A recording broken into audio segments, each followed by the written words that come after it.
నమస్కారం భగవంత్ గారు.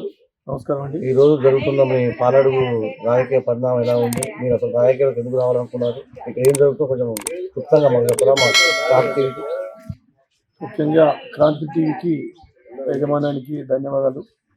ఒకటి, పాలడుగు ప్రజలందరూ కూడా, నా తోటి ఉన్న కార్యకర్తలకు, పాలడుగు గ్రామ ప్రజలందరికీ నేను చేతులెత్తి నమస్కరిస్తున్నా.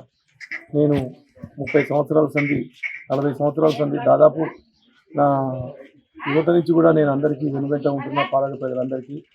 ఏ పార్టీలకు కూడా నేను వారికి విరుద్ధంగా నేను లేను. ఎప్పటికైనా ప్రతి ఒక్కరితోటి కూడా నేను అన్న, చెల్లె, అక్క, తమ్ముడు, చిన్నాన్న, పెద్దన్న ఆ విధంగానే ప్రతి ఒక్కరి నేను ఊళ్ళో ప్రజలతో అందరితోటి కూడా నేను 30-40 సంవత్సరాల సంధి అభిమానంతోనే ఉంటున్నా. కాబట్టి అందరితోటి నాకు ఒక్కసారి ముగ్గురు పిల్లలకి ఛాన్స్ రాలేదు. గ్రామ సేవకు నేను సేవ చేయాలనుకుంటున్నా. నేను మీ అమూల్యమైన ఓటు నాకు ఉంగరం గుర్తు వచ్చింది. నేను స్వతంత్ర అభ్యర్థిగా పోటీ చేసిన.